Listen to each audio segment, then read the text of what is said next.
वैचारिक मूल्यांचं भान ठेवून शील, समता, बंधुता, मैत्री, प्रज्ञा, करुणा यांच्या आधारावर शिक्षण घेतले पाहिजे. तरच तुम्ही खऱ्या अर्थाने स्वतःला उच्च शिक्षित म्हणू शकाल. तेव्हा प्रिय विद्यार्थी मित्रांनो, आपल्या कर्तव्याची जाणीव ठेवून झटून अभ्यास करा.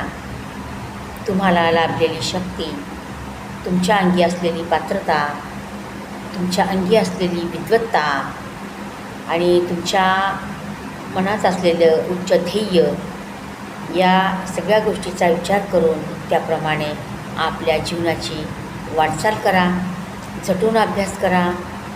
अतिसूक्ष्म भयावह प्रश्नांची उत्तरे तुम्हाला इकडे तिकडे नाही, तर तुम्हाला तुमच्या